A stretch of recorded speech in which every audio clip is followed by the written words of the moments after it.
नमस्कार, मैं मनभूषण कुमार आप सबों को मैं अपने YouTube चैनल पर स्वागत करता हूँ। आज 21 अक्टूबर है और आज ही के दिन 1951 में 21 अक्टूबर 1951 को भारतीय जनसंघ की स्थापना हुई थी। और हम बार बार कहते हैं कि जनसंघ पार्टी जो था वह राम रूप में था और आज का जो भाजपा है जिसकी स्थापना 6 अप्रैल 1980 को हुआ है वह कृष्ण रूप में है। दोनों के युग में अंतर है, तो इसीलिए तो व्यवहार भी अलग अलग है। अब हम बात करें कि अभी जो हम वीडियो बनाने जा रहे हैं वह किस किस पुस्तक के मदद से होगा, पहले उसको हम उद्धृत कर लेते हैं, फिर वीडियो में आगे बढ़ेंगे। यह पुस्तक है 21वीं सदी के महात्मा गांधी पंडित अटल बिहारी वाजपेयी, डॉक्टर संगीता कुमारी के द्वारा रचित यह पुस्तक है। दूसरी पुस्तक है संघ नाभि से जनसंघ। यह पुस्तक है संघ नाभि से जनसंघ। यह डॉक्टर संगीता कुमारी के द्वारा रचित है। और तीसरा पुस्तक भी जो मदद हम ले रहे हैं वह है भाजपा संकल्प से उत्कर्ष तक। यह भी जो है डॉक्टर संगीता कुमारी के द्वारा रचित पुस्तक है। इन पुस्तकों की मदद से हम यह वीडियो बनाने जा रहे हैं। और चौथी पुस्तक जो है वह है उत्तर प्रदेश की राजनीति में कलराज मिश्रा। ये भी डॉक्टर संगीता कुमारी के द्वारा रचित पुस्तक है। और जो पुस्तक है वह जो है भारतीय जनसंघ का अध्यक्षीय भाषण 1951 से लेकर 1975 तक का इसमें भाषण दिया गया है। यह है भारतीय जनसंघ का, यह दस्तावेज है, भारतीय जनता पार्टी के द्वारा प्रकाशित है। इस प्रकार से यह पुस्तक, ये सभी पुस्तक की मदद से आज का वीडियो हम बनाने जा रहे हैं। आशा है कि आप लोगों के विश्वास पर हम खरा उतरने का प्रयास करेंगे। यह वीडियो है आखिरकार जनसंघ बनाने की जरूरत क्यों पड़ी। तो जनसंघ बनाने की जरूरत, जनसंघ बनाने के पीछे यह है कि जनसंघ के लिए हम, जैसा कि आपने देखा कि पुस्तक में भी है कि संघ के नाभि से जनसंघ। जनसंघ का मूल जो पैतृक संगठन है वो है राष्ट्रीय स्वयंसेवक संघ। और राष्ट्रीय स्वयंसेवक संघ पर जब 1948 में प्रतिबंध लग गया, जब महात्मा गांधी की हत्या हुई थी, तब 1948 में जनसंघ पार्टी पर राष्ट्रीय स्वयंसेवक संघ पर प्रतिबंध लग गया था। तब संघ के लोगों के बीच यह विचार आया कि क्यों न हमारी भी एक राजनीतिक पार्टी हो जिसके माध्यम से हम अपना विचार सदन के पटल पर और सरकार के समक्ष रख सकें। कई लोग तैयार नहीं थे, गुरुजी भी तैयार नहीं थे, लेकिन उसमें कई उत्साही लोग थे जो चाहते थे कि नहीं, हर हाल में एक दल बनना चाहिए ताकि राजनीतिक रूप से भी हमारी भागीदारी आज के राष्ट्रीय राजनीति में हो सके। और इन्हीं परिस्थिति को देखते हुए राष्ट्रीय स्वयंसेवक संघ के मन में भी यह विचार आया कि नहीं, एक संगठन बनना चाहिए। लेकिन यह संगठन सिर्फ राष्ट्रीय स्वयंसेवक संघ के लोगों के द्वारा निर्मित नहीं है। प्रारंभिक काल में देखेंगे तो ये श्यामा प्रसाद मुखर्जी जो जनसंघ के प्रथम राष्ट्रीय अध्यक्ष थे, संस्थापक अध्यक्ष भी इनको कहते हैं, तो ये जो थे ये पंडित नेहरू के सरकार में वाणिज्य मंत्री थे। और जब नेहरू लियाकत पैक्ट हुआ तो इन्होंने नेहरू के मंत्रिमंडल से 8 अप्रैल 1950 को उद्योग आपूर्ति और उद्योग मंत्री के पद से त्यागपत्र देकर बाहर आ गए और राष्ट्र की मूल प्रकृति के अनुसार राजनीतिक दल बनाने का निश्चय किया। इनके मन में अब आ गया कि हमको भी एक राजनीतिक दल बनाना चाहिए। और उन्होंने नेहरू मंत्रिमंडल से त्यागपत्र देने के अपने फैसले को स्पष्ट करते हुए कहा कि पाकिस्तान के प्रति हमारा जो रवैया है उससे मैं कभी भी प्रसन्न नहीं हो सकता। हमारा रवैया कमजोरी भरा है। रुक कर चलने वाला और बेमेल रहा है। पाकिस्तान ने हमारा भोलेपन और निष्क्रियता को हमारी कमजोरी समझा है। परिणामतः पाकिस्तान उद्दंड होता चला गया और हमें और ज़्यादा कष्ट उठाने पड़े हैं। यही नहीं, अपने देशवासियों के नज़र में भी हमारी प्रतिष्ठा कम हुई है। इन शर्तों के आधार पर, इन वैचारिक आधार पर श्यामा प्रसाद मुखर्जी ने पीपुल्स पार्टी नाम का एक दल गठन किया। वह 5 मई 1951 को था। श्यामा प्रसाद मुखर्जी ने पीपुल्स पार्टी नाम से 5 मई 1951 को पश्चिम बंगाल में एक दल का गठन किया। फर्स्ट हो गया कि सबसे पहले श्यामा प्रसाद मुखर्जी जो थे वो नेहरू सरकार से जब लियाकत पैक्ट के विरोध में आगे अलग हो जा रहे हैं और उसका नाम दे रहे मुस्लिम तुष्टीकरण, और इसके बाद वो एक दल का गठन कर रहे हैं। और जब दल का गठन कर रहे हैं तो इसी समय स्वयंसेवक के मन में भी विचार आया कि राजनीतिक सहयोग एवं नेतृत्व प्राप्त जो है सो इनसे किया जाए। और ठीक इसी समय आप देखेंगे तो दूसरे तरफ दिल्ली इकाई के तरफ से ये लोग, जो मौलीचंद शर्मा थे, ये हिंदूवादी लीडर थे लेकिन ये कांग्रेस में रहे थे, और फिर बलराज मधोक थे, और फिर यज्ञदत्त शर्मा थे। इन लोगों ने मिलकर 27 मई 1951 को और भी अपने सहयोगियों के साथ पंजाब दिल्ली जनसंघ इकाई का गठन कर दिया। एक दल बनाए, वो हुए श्यामा प्रसाद मुखर्जी। दूसरे दल मौलीचंद शर्मा के नेतृत्व में गठन हुआ जिसमें उनके सहयोगी लोग थे, वो था पंजाब और दिल्ली जनसंघ इकाई था। और तीसरा जो हुआ गठन वो था 21 सितंबर 1951 को, जो पंडित दीनदयाल उपाध्याय ने जनसंघ की सहमति से प्रादेशिक जनसंघ इकाई की स्थापना लखनऊ में की थी। अब देखिए 3 जगह जो दल स्थापित हुआ, एक हुआ बंगाल में, दूसरा हुआ दिल्ली और पंजाब में, और तीसरा हुआ लखनऊ में।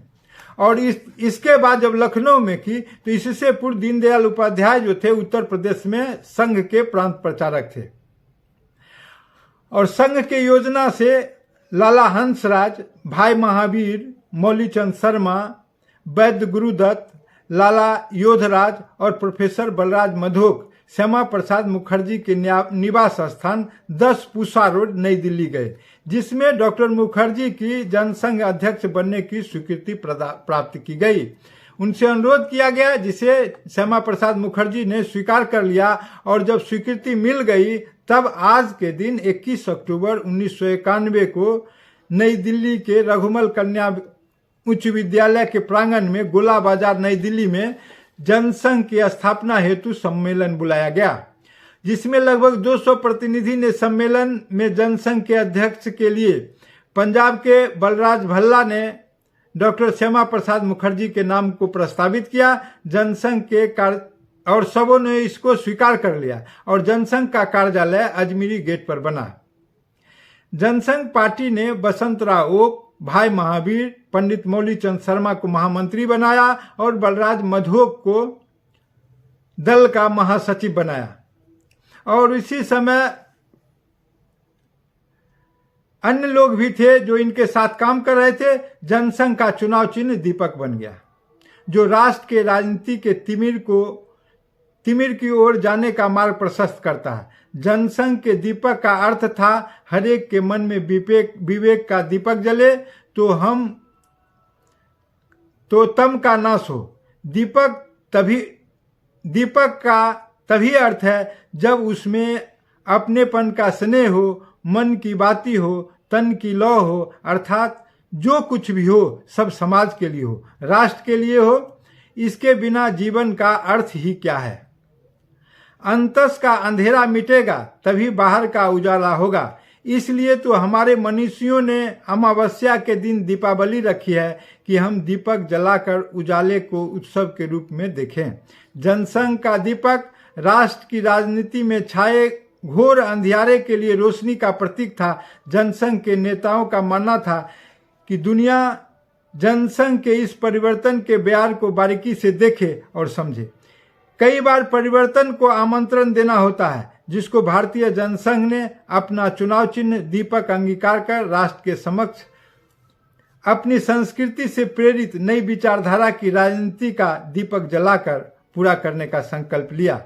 1950-60 के दशक में संगठन को राष्ट्रीय स्तर पर 4 भाग में विभाजित कर बलराज मधोक उत्तरी क्षेत्र, नानाजी देशमुख पूर्वी क्षेत्र, सुंदर सिंह भंडारी पश्चिमी क्षेत्र और जगन्नाथ राव जोशी को दक्षिणी क्षेत्र का प्रभाव दिया गया। और इस प्रकार से जनसंघ ने अपना कार्य आरंभ कर दिया। और इस अवसर पर जो पार्टी की स्थापना हुई तो इस अवसर पर डॉक्टर श्यामा प्रसाद मुखर्जी ने अपना विचार रखा, जिसको बिल्कुल संक्षिप्त में हम रख रहे हैं। यह विचार भाषण जो है वह बहुत विस्तार से दिया गया है। इस पुस्तक में इसका भाषण है, इस पुस्तक में इसका भाषण है। और यह देखेंगे तो जनसंघ ही क्यों, इस प्रकार से देखेंगे जनसंघ ही क्यों, इसमें पूरा विस्तार से भाषण है। लेकिन इसमें से थोड़ी सी चीज हम आपको बताना चाहेंगे कि इस अवसर पर श्यामा प्रसाद मुखर्जी ने कहा कि आज भारतीय जनसंघ के रूप में एक नए अखिल भारतीय राजनीतिक दल का उदय हो रहा है, जो प्रमुख विपक्षी दल होगा। जनसंघ का निर्माण केवल चुनाव लड़ने के लिए नहीं हुआ है, अपितु देश की उन्नति, समृद्धशाली तथा विश्व के स्वाभिमान के साथ खड़ा हो सके ऐसा भारत को बनाना है। उन्हें प्राचीन भारतीय संस्कृति के आधार पर देश को बनाने को कहा तथा अपनी संस्कृति के द्वारा ही हम देश को वैभवशाली बना सकते हैं। इसी परिप्रेक्ष्य में शिक्षा में भारतीयता लाने पर बल दिया। हमारी भारतीय संस्कृति हमारी राष्ट्रीय एकता का आधार है। आर्थिक समस्या हेतु सर्वोदय की धारणा का समर्थन किया और निजी छोटे उद्योगों को प्रोत्साहन दिया। भारत को सांप्रदायिक बनाने के लिए की उत्कंठा से कांग्रेस ने मुस्लिम तुष्टीकरण के नीति को जीवित रखा है। यही नहीं, कांग्रेस के कतिपय नेता एवं विचारक, विशेषतः नेहरू, हिंदू की भावना की अवहेलना करने के लिए में विशेष आनंद का अनुभव करते हैं, जो इसी नीति का परिणाम है। कोई भी नागरिक सच्चा हिंदू तथा सच्चा मुसलमान होते हुए भी राष्ट्रीय आदर्शों के प्रति श्रद्धा रखता हुआ पक्का भारतीय रह सकता है। वह हिंदू, मुसलमान, सिख, ईसाई, बौद्ध क्यों न हो, उसे युग युग से चलती आई अपनी इस महान और समर्थ परंपरा पर गर्व होना चाहिए। इसलिए जनसंघ अपने सम्मुख धर्मराज का उच्च आदर्श रखते हुए सारे समाज को एकता तथा बंधुत्व के सूत्र में बांधकर भारतीय संस्कृति की सर्वोच्च परंपरा का पालन करने का निश्चय करता है। जाति पाति के आधार पर अल्पसंख्यकों के अस्तित्व की कल्पना को प्रेरणा देना भयानक है। इसके साथ ही बहुसंख्यक वर्गों का कर्तव्य हो जाता है वो राष्ट्र के प्रति सच्चा प्रेम रखने वाले सभी वर्गों को विधान के द्वारा संपूर्ण संरक्षण देते हुए सामाजिक, आर्थिक, राजनीतिक क्षेत्रों में समानता का स्तर देने का आश्वासन है। जनसंघ असंदिग्ध शब्दों में यह आश्वासन देता है और इन शब्दों के साथ जनसंघ का रीति नीति को स्पष्ट कर दिया। आगे जनसंघ कैसे चलेगी, जिसको अपने शब्दों में श्यामा प्रसाद मुखर्जी ने रेखांकित किया। उसने एक लक्ष्मण रेखा खींच दिया, उसने एक दिशा दिया अपने भाषण के माध्यम से और वहां आए हुए उत्साही 200 से अधिक कार्यकर्ता को प्रेरित किया, उनके भीतर एक प्रकार से ताकत भरने का काम किया। और इस प्रकार से हम देखेंगे और जनसंघ का कारवा वहां से आरंभ हो जाता है। अब हम देखें जनसंघ के जो प्रथम अध्यक्ष थे, वो प्रथम अध्यक्ष थे आपके डॉक्टर श्यामा प्रसाद मुखर्जी। लेकिन श्यामा प्रसाद मुखर्जी को बहुत दिन अध्यक्ष के पद पर रहने का अवसर नहीं लगा। श्यामा प्रसाद मुखर्जी जनसंघ अध्यक्ष के रूप में 21 अक्टूबर 1951 से 23 जून 1953 तक रहे और इनका देहावसान पद पर रहते हो गया। चूंकि ये कश्मीर गए थे, वहां से फिर वापस नहीं आए, वह बिना परमिट के गए थे, जिसके कारण वहां उनको गिरफ्तार कर लिया गया था, वहां से उनकी वापसी नहीं हुई। ये पंडित मौलीचंद शर्मा है। पंडित मौलीचंद शर्मा कांग्रेसी थे, एक समय में कांग्रेस के बहुत बड़े नेता थे, सरदार वल्लभ भाई पटेल के मित्र थे, पंडित नेहरू के मित्र थे, गांधी से इनकी निकटता थी, लेकिन ये हिंदूवादी थे। तो फिर इनका विचार हुआ देश के बदले हुए परिस्थिति में, देश जब आज़ाद हुआ तो देश में जो कत्ले आम हुआ, कई लोगों का हृदय परिवर्तित हो गया। पंडित मौलीचंद शर्मा उसमें से एक थे। ये 26/6/1953 से 23/9/1954 तक जनसंघ के अध्यक्ष पद पर रहे और ये चाहते थे कि भाजपा का और भी विस्तार हो। इस प्रकार से ये चाहते थे कि दूसरे दल को भी मिला लिया जाए जो हिंदूवादी दल है, लेकिन कुछ लोग चाहते थे कि अगर इसमें वो सब दल मिल जाएगा तो इस प्रकार से मेरा वर्चस्व और दबदबा कम हो जाएगा। और इनका मौलीचंद शर्मा का था कि पार्टी का विस्तार कितना जल्दी और किस प्रकार से गति से हो, इसके लिए इन्होंने अनेक दलों से बात किया था और विलय चाह रहे थे। परिणाम यह हुआ कि राष्ट्रीय स्वयंसेवक संघ के लोगों के मन में यह बात ठीक नहीं लगा कि कहीं ऐसा न हो, इस बात का डर था कि कहीं ऐसा न हो कि यह पार्टी हमारे हाथ से बाहर चला जाए, इसलिए मौलीचंद शर्मा को पार्टी से निकाल दिया गया, अध्यक्ष पद से गए। इसके बाद पंडित प्रेमनाथ डोगरा बने अध्यक्ष। इनकी पार्टी कश्मीर में काम कर रही थी और 1953 में इन्होंने अपने पार्टी का विलय भारतीय जनसंघ में कर लिया था। क्योंकि भाजपा भी कश्मीर के स्वतंत्रता के लिए काम करती थी और वहाँ यह भी कार्य कर रहे थे, तो दोनों का रीति नीति एक था। जिस प्रकार से पंडित डोगरा ने जो अपने पार्टी का विलय किया तो इनको राष्ट्रीय अध्यक्ष बना दिया गया। पंडित डोगरा 30/9/1954 से 21/4/56 तक ये भारतीय जनसंघ पार्टी के अध्यक्ष रहे। पंडित प्रेमनाथ डोगरा ये तीसरे अध्यक्ष थे। इसके बाद देखिए आचार्य देव प्रसाद घोष। आचार्य देव प्रसाद घोष जो थे शिक्षक थे और ये बंगाल से थे, तो इनको अध्यक्ष बनाया गया। ये चौथे अध्यक्ष बने 21/4/1956 से 23/1/1960 तक। पंडित देव प्रसाद घोष ये बने अध्यक्ष। इसके बाद उत्तर प्रदेश से पीताम्बर दास, ये चौधरी चरण सिंह सरकार में मंत्री भी थे, राज्यसभा भी गए थे पीताम्बर दास, और भारतीय जनसंघ पार्टी के राष्ट्रीय अध्यक्ष बने पीताम्बर दास। ये 23/1/60 से लेके 31/12/60 तक लगभग 1 बरस से थोड़ा कम पीताम्बर दास को जनसंघ का राष्ट्रीय अध्यक्ष बनने का सौभाग्य मिला।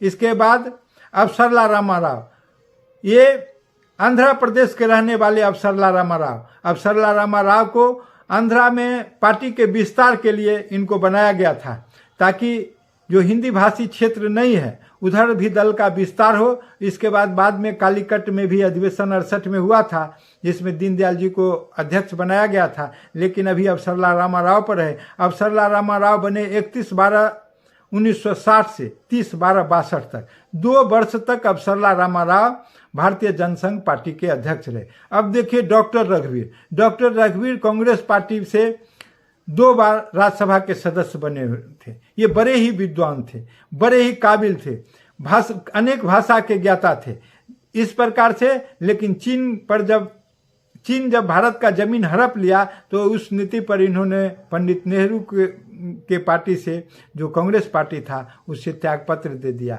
और इन्होंने राज्यसभा जाना उचित नहीं समझा। क्योंकि राष्ट्र हित में इन्होंने पार्टी को छोड़ दिया तो भाजपा जनसंघ पार्टी ने इनको लपक लिया और इनको सीधे राष्ट्रीय अध्यक्ष बना दिया।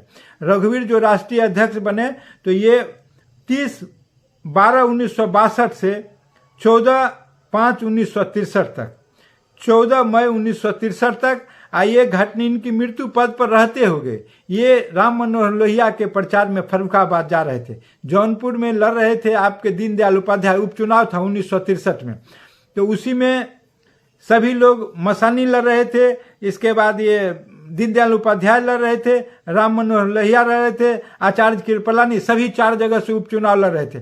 लेकिन सभी का एलाय जनसंघ के साथ था, अन्य दलों के साथ था। उसी में प्रचार करने के लिए जनसंघ के राष्ट्रीय अध्यक्ष पहले जौनपुर में प्रचार कर लिए और जौनपुर के बाद फर्रुखाबाद जा रहे थे। फर्रुखाबाद जाने के क्रम में कानपुर के पास इनका जीप दुर्घटनाग्रस्त हो गया, इनका स्पॉट पर ही डेथ हो गया। परिणाम ये हुआ कि 14/5/1963 को जीप दुर्घटना के कारण इनकी मृत्यु हो गई। आप दूसरे शब्द में यह भी कह सकते हैं वह चुनाव को लोहिया ने जीता था, तो ये इस चुनाव को रघुवीर के बलिदान की कीमत पर लोहिया 1963 के उपचुनाव को जीते थे। वो थे रघुवीर, जनसंघ के राष्ट्रीय अध्यक्ष थे। इसके बाद फिर चूंकि आपातकाल की स्थिति बन गई, कोई सोचा भी नहीं था कि रघुवीर इतना जल्दी 4-5 माह में ही मृत्यु हो जाएगी, तो इसी परिस्थिति में आचार्य देव प्रसाद घोष को पुनः 16/5/1963 से 23/1/65 तक 1.5 बरस, 1.25 बरस के लिए आचार्य देव प्रसाद घोष पुनः जनसंघ के राष्ट्रीय अध्यक्ष बने। और इसके बाद अभी तक जो भी लोग बने थे वो राष्ट्रीय स्वयंसेवक संघ के सदस्य नहीं थे, सभी लोग बाहर से आए हुए थे। अब पहला व्यक्ति थे जो पंडित बख्शराज व्यास, ये जनसंघ के आदमी थे, कार्यकर्ता के बीच से आए हुए थे, कार्यकर्ता से मंजे मंजाए व्यक्ति थे, सभी लोगों को जानते थे, सबसे इनका संपर्क होता था। आज वास्तविक रूप से एक स्वयंसेवक जनसंघ का राष्ट्रीय अध्यक्ष बन रहा था। उस प्रकार से कहे तो जनसंघ का जो पहला राष्ट्रीय अध्यक्ष स्वयंसेवक के रूप में बना वो थे बख्शराज व्यास, और इनका कार्यकाल रहा 23 जनवरी 1965 से 30 अप्रैल 1966 तक। और दूसरे बने प्रोफेसर बलराज मधोक। ये बलराज मधोक प्रोफेसर थे और विद्वानों के विद्वान थे, हिंदुत्व के पलंबरदार थे, बहुत बड़े पुरोधा थे। इनको मौका लगा बख्शराज व्यास के बाद, और ये 30/4/1966 को अध्यक्ष बने और 28/12/1967 को इनका अध्यक्ष जाता रहा। जब आगे का अधिवेशन हुआ कालीकट में तो फिर इनके जगह पर पंडित दीनदयाल उपाध्याय को अध्यक्ष बनाया गया। पंडित दीनदयाल उपाध्याय जो संगठन के महामंत्री थे, चूंकि हर काम दीनदयाल उपाध्याय ही किया करते थे तो अध्यक्ष रहना नहीं रहना कोई मतलब नहीं बचता था। दीनदयाल उपाध्याय अध्यक्ष बनना उस समय नहीं चाह रहे थे, क्योंकि पार्टी के भीतर अनेक प्रकार से लड़ाई हो रहा था। एक तरफ अटल बिहारी वाजपेयी का द्वंद्व चल रहा था, आडवाणी का कद उस समय बहुत छोटा था, और अन्य लोग थे, जगदीश प्रसाद माथुर थे, नानाजी देशमुख थे, जगन्नाथराव जोशी थे।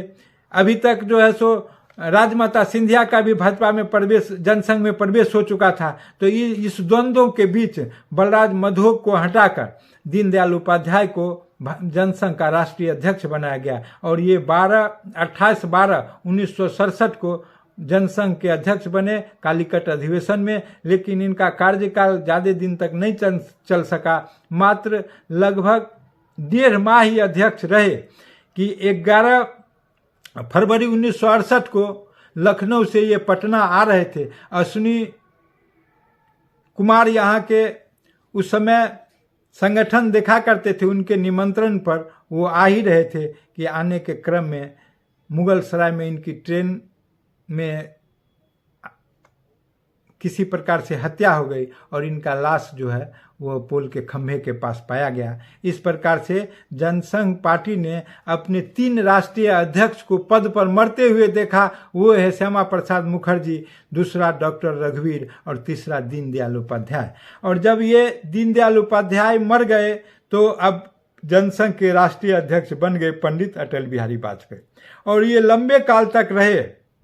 ये 13/2/1968 से लेकर 9/2/1973 तक लगभग 5 वर्ष तक इन्होंने जनसंघ की अध्यक्षता की। इसके बाद वाजपेयी ने ही आडवाणी जी को बढ़ाया था, क्योंकि आडवाणी उस समय साधारण कार्यकर्ता थे, और आडवाणी के पीए भी आडवाणी वाजपेयी जी के ऑफिस भी देखा करते थे। तो वाजपेयी ने इनको बढ़ाया और बढ़ाकर इनको विधानसभा में भेजा। विधानसभा वो भी मनोनीत सदस्य थे दिल्ली के। इस चुनाव लड़ने के लिए कहा गया, मधोक ने कहा 1967 में तो नहीं लड़े, फिर वाजपेयी के प्रयास से इनको मनोनीत किया गया विधानसभा के लिए दिल्ली का, और फिर उसको विधानसभा का अध्यक्ष इनको बना दिया गया।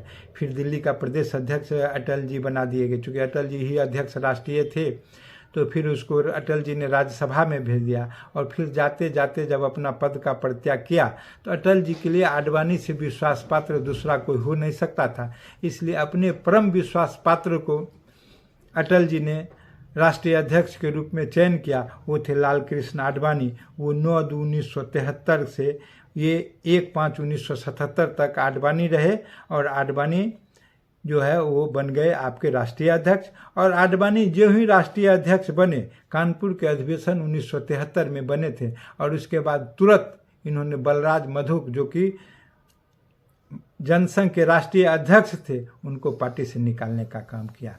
और इस प्रकार से जब 1977 में जनता पार्टी बन गया तो जनसंघ पार्टी का विलय जनता पार्टी में हो गया, और चक्र हलदर छाप पर सबों ने चुनाव जीता। और उसमें भाजपा की ओर से पंडित दीनदयाल उपाध्याय तो स्वर्गवासी हो चुके थे, लेकिन पंडित अटल बिहारी वाजपेयी विदेश मंत्री बने, और लाल कृष्ण आडवाणी सूचना और प्रसारण मंत्री बने। और मध्य प्रदेश के थे एक ब्रज लाल वर्मा, उनको उद्योग मंत्री बनाया गया। चूँकि नानाजी देशमुख को कहा जा रहा था कि आप मंत्री बनिए, आप मंत्री बनिए। नानाजी देशमुख ने कहा कि नहीं, हम अगर मंत्री बनेंगे तो एक आदमी का हकमारी होगा। हमारे विचार में दूसरे कार्यकर्ता को, किसी को मंत्री बनाइए, उसका उत्साह में वर्धन होगा। हम तो पुराने कार्यकर्ता हैं, रहेंगे और कार्य करते रहेंगे, तो इस प्रकार से हमको कोई फर्क नहीं पड़ता है। और उन्होंने मंत्री पद को त्याग दिया, मंत्री बनना स्वीकार नहीं किया। उन्होंने मोरारजी देसाई जो प्रधानमंत्री थे, उनके निवेदन को नहीं माना अपने कार्यकर्ता के हक में। ऐसे ऐसे जनसंघ के नेता रहे हैं जिनके बल पर एक तरफ आपने देखा कि किस प्रकार से आडवाणी ने बलराज मधोक को निकाल दिया और किस प्रकार से पंडित अटल बिहारी वाजपेयी ने एक नीचे के कार्यकर्ता को अपने 5 साल के कार्यकाल में राष्ट्रीय अध्यक्ष बना दिया, लाल कृष्ण आडवाणी को। दो बात हो गई। और एक तरफ आपने देखा नानाजी देशमुख, जिसने कि भारत सरकार का मंत्री पद लेना स्वीकार नहीं किया, कहा कि नहीं, ये कार्यकर्ता को दे दीजिए, वो अच्छा काम कर सकेंगे, उनमें उत्साह बढ़ेगा, वो पार्टी के लिए हित में होगा। हम तो परंपरागत रूप से राष्ट्रीय स्वयंसेवक संघ से चलकर जनसंघ तक अभी तक हैं और रहेंगे। अब बाद में नानाजी देशमुख ने यह तय किया कि जिसका आयु 60 वर्ष हो जाए उसको पार्टी में नहीं रहना चाहिए, यह मैसेज देने का काम किया। वो जो है सो भारतीय जनता पार्टी जब विखंडन हुआ, इसके बाद उन्होंने दलगत राजनीति को छोड़ दिया और अपना एक प्रकार से संस्था दीनदयाल उपाध्याय का कार्य देखा करते थे। और उस प्रकार से उनकी बड़ी यशस्विता हुई और उन्होंने यह एक मैसेज दिया कि जनसंघ पार्टी में या संघ से आए हुए लोगों में जिनका उम्र 60 वर्ष हो गया है, वह जो है सो पार्टी में कार्य न करें, क्योंकि यंग लोगों के लिए यह पार्टी का कार्य है। लेकिन आज जो दिशा और दशा है, अपने लिए तो कोई नियम लागू नहीं होता है, लेकिन दूसरे के लिए हर नियम लागू होता है। यह एक संक्षिप्त कहानी थी जनसंघ पार्टी का। फिर दूसरे दिन अगर विस्तार से कहना पड़ेगा, एक छोटे छोटे टुकड़े में अनेक बात कहे जा सकते हैं, लेकिन जनसंघ का संक्षिप्त इतिहास थोड़ा सा, जिसमें कि अनेक लोग रहे, जनसंघ की स्थापना और जनसंघ का विसर्जन तक की कहानी मैंने बताया। इस प्रकार से जनता पार्टी तो बन गई थी। जनता पार्टी ने 24 मार्च 1977 को शपथ ले लिया था, सरकार बन गई थी। लेकिन यह बात ध्यान रखें कि इस पार्टी का विसर्जन 1 मई 1977 को हुआ, इसलिए कि उसी में अनेक दलों ने मिलकर अपने अपने दल को विसर्जित किया। क्योंकि जनता पार्टी की जो चुनाव हुआ था, उस समय तक सभी पार्टी मिलकर एक दल नहीं बने थे। समय कम रहने के कारण चक्र हलदर छाप पर सब लोगों ने चुनाव लड़ा था। लेकिन बाद में ऐसा हुआ कि सब लोगों ने मिलकर जनता पार्टी को विसर्जित कर दिया। लेकिन यह विसर्जन बहुत दिन तक चला नहीं। जो ही जनता पार्टी में टूट होने की स्थिति बनी, उसी समय मांग होने लगा कि ये जो जनसंघ पार्टी से आए हुए लोग हैं, वो दोहरी सदस्यता लेके जीते हैं। अगर जनता पार्टी में रहना होगा तो एकहरी सदस्यता लेना होगा, नहीं तो जनता पार्टी से बाहर जाना होगा। और इसी आधार पर, इसी शर्त पर कुछ लोग का कहना है कि जनसंघ से आए लोगों को दल से निकाल दिया गया। कुछ लोगों का कहना है कि इन लोगों ने स्वयं ही अपने अनुरूप एक दल बना लिया। यह कहानी है जनसंघ पार्टी का। अगर यह वीडियो आपको पसंद आया हो तो सब्सक्राइब करें और बेल आइकन दबाने का काम करें।